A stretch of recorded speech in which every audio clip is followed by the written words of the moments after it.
Hey, happy July, everybody. Can't believe we are halfway through 2023. Great summer so far. Hope you are enjoying yours. I wanted to dive in and really chat about what this market looks like currently as we are reached the halfway point of 2023.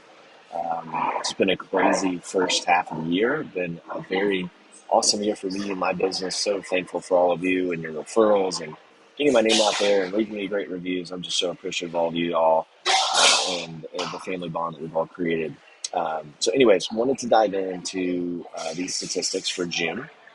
I post these online a lot and walk through them every month in my email, but really kind of wanted to dive in line by line, kind of digest what each one means, what it means for you as a buyer or seller of real estate, and generally just kind of talk about where the market is and where we are headed for the second half of 2023. So, anyways, median sales price is the first one I want to look at. Currently sitting at 300,000. Just as a reminder, going back to middle school math, average. Let's say there's 100 homes on the market or that have closed.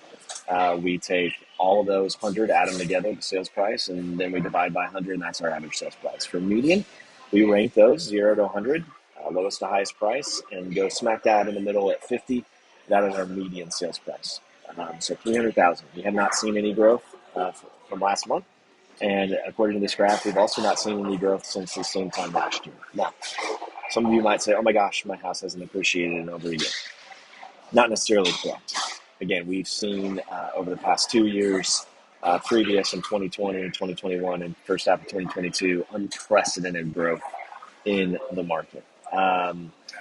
There was 30% potentially higher in some areas of appreciation in that 2 year span.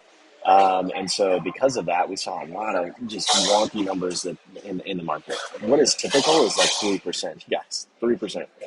So we saw that, 1,000 times over the past couple of years. So anyways, all that to say is no, home prices are not decreasing. They're not falling. We're just seeing things get back to more of a normal appreciation schedule than what we saw over the past couple of years. Another mark I want to look at is closed sales. This is literally the amount of houses that are sold in the metropolitan Indianapolis area for the month of June. So less than 3,000 sales. If you're telling yourself, Scott, that seems low, you are correct. We saw a 21% decrease in closed sales from this same time last year. This same time last year is when we started to see the market slow down a little bit because interest rates started to go up quite a bit. Historically, the past couple of years, they were hovering around 3%. They jumped up to 5% pretty quickly. At this point last year, we were hovering around 5.5%. And at this current point in time, we are in the low sevens. About 7.25 is about the average 30-year interest rate right now on a mortgage, which is historically pretty normal, but over the past couple of years, very high in comparison to what we've had. So closed sales are down strictly because of that, which then correlates with some of the numbers below, looking more closely at new listings and active inventory. In those categories, new listings, we are seeing 28% decrease. Active inventory, which is what's active at the end of the month, is a 4% decrease over what we saw this time last year. But the month's supply of inventory, which is your active inventory that's active at the end of the month, divided by what demand is out there. How long will it take if we didn't have any more homes to the market? How long would it take to eat those up?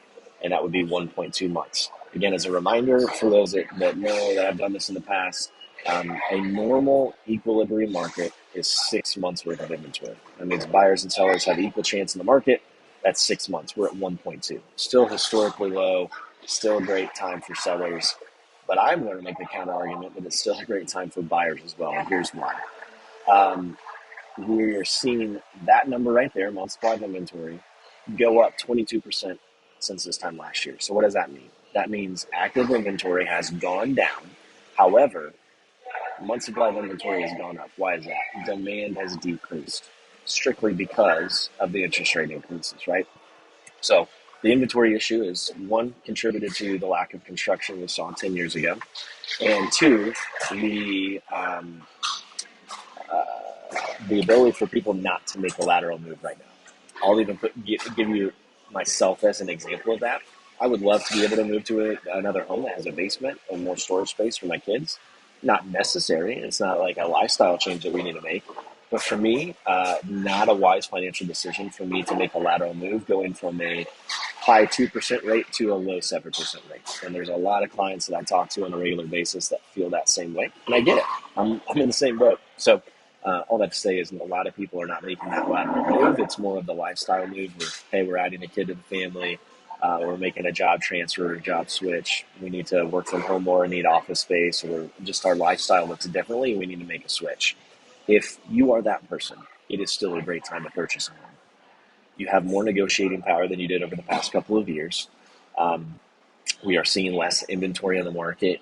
Yes, but that competition level is a lot lower than what we have seen over the past couple of years. So all that to say is it is still a great time to buy and it is still a great time to sell because simply selling, lack of inventory, buying, less competition than we've had. So all that to say, guys, if you have any more questions about what these statistics mean and what they mean for you personally, I'd be happy to grab coffee, sit down with you, jump on a FaceTime, wherever it may be, to connect and talk more real estate to you guys. Last question that I keep getting on a regular basis is, where are interest rates headed? I wish I had a crystal ball for you all to kind of tell you where they're headed towards. The Fed has mentioned potentially making two smaller rate hikes towards the end of the year here. So a lot of it is dependent upon that, where the economy is headed in general.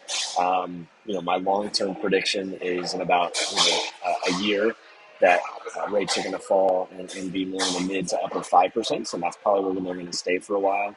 Again, but there's no crystal ball. I can't definitively say that. And honestly, I wish I had some more data to back that up. But just with my years experience in the industry, that's where I think things end up. But anyways, if you guys have any other questions, feel free to reach out to me. Would be happy to grab coffee, lunch, or chat over the phone about this. I hope you guys have a great rest of your summer, and I would love to be able to connect with you all here soon. Have a good day.